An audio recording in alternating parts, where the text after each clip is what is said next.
संकट चौथ व्रत कथा। ओम गणेशाय नमः। हे गणेश जी महाराज, आप विघ्न हरता, संकट मोचन और सुख समृद्धि के दाता हैं। आज माघ मास की कृष्ण पक्ष की चतुर्थी को संकट चौथ का व्रत है। इस व्रत को संकट चतुर्थी, तिलकुट चौथ या संकट चौथ भी कहा जाता है। यह व्रत मुख्य रूप से माताएं अपनी संतान की लंबी आयु, सुख शांति और सभी संकटों के से रक्षा के लिए रखती हैं। भगवान गणेश की कृपा से जीवन के सभी कष्ट दूर होते हैं और परिवार में खुशहाली आती है। यह व्रत की महिमा अपार है। पौराणिक काल से यह व्रत चला आ रहा है।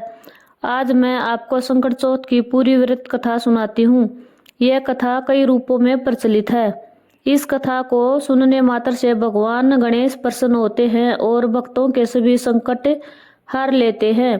आइए विस्तार से इस कथा के बारे में जानते हैं।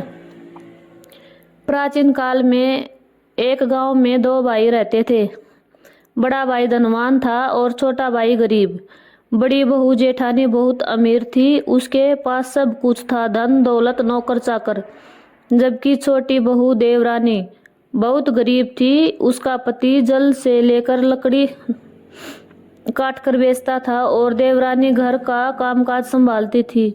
दोनों का गुजारा बड़ी मुश्किल से चलता था। देवरानी बहुत भक्ति भाव करने वाली थी। वह रोजाना भगवान गणेश की पूजा करती और हर महीने की चतुर्थी को व्रत रखती। वह हमेशा कहती, हे गणेश जी, आप संकट मोचन हैं, मेरे परिवार के सभी दुख दूर करो।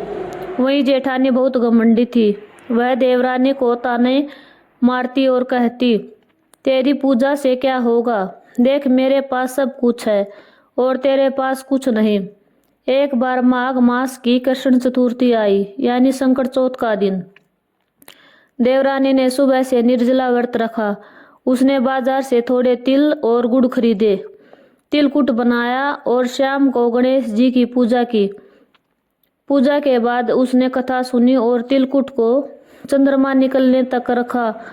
पूजा करते समय वह प्रार्थना कर रही थी, हे गजानन, मेरे घर में सुख समृद्धि ले आओ।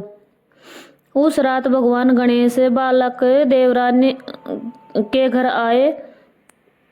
देवरानी ने उन्हें देखा तो वह बहुत प्रसन्न हुई, लेकिन गणेश जी शरारत की।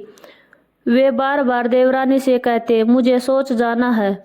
देवरानी ने कहा, बेटा बाहर जाओ, लेकिन गणेश जी बोले, अब हाथ पोंछना है। देवरानी ने कहा, कहीं भी पोंछ लो। गणेश जी ने फिर पूछा, कहाँ पोंछूं? देवरानी ने गुस्से में बोली, मेरे सिर पर पोंछो।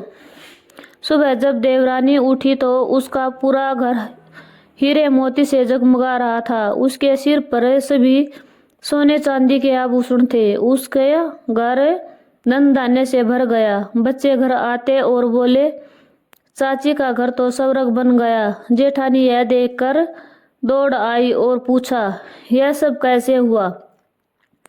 देवरानी ने पूरी बात बताई और कहा, यह संकट चौथ के व्रत और गणेश जी की कृपा से हुआ है। जेठानी को लालच आ गया। अगले साल उसने भी व्रत रखा, लेकिन मन से नहीं, सिर्फ धन के लोभ से। शाम को गणेश जी फिर बालक रूप में आए। जेठानी ने उन्हें देखा तो सोचा, धन मिलेगा। गणेश जी ने वही शरारत की, सोच जाना है, हाथ पोंछना है। जेठानी ने गुस्से में कहा, मेरे सिर पर पोंछो। सुबह जेठानी उठी तो उसका पूरा घर गंदगी से भर गया। बदबू फैल गई, सिर भी मैला हो गया और वह रोने लगी और देवरानी से माफी मांगी। देवरानी ने कहा, बहन, व्रत सच्चे मन से करना चाहिए, लालच से नहीं। इस कथा से सीख मिलती है कि भगवान गणेश भक्ति करने वालों के संकट हरते हैं, लेकिन लालची और घमंडी लोगों को सबक सिखाते हैं। जो सच्चे दिल से संकट चौथ का व्रत करता है, उसके घर में कभी संकट नहीं आता। दोस्तों, अब हमारी कथा यहीं पर समाप्त होती है। अगर आपको यह कथा अच्छी लगी हो तो कृपया करके वीडियो को लाइक करें और चैनल को सब्सक्राइब करें और जुड़े रहें।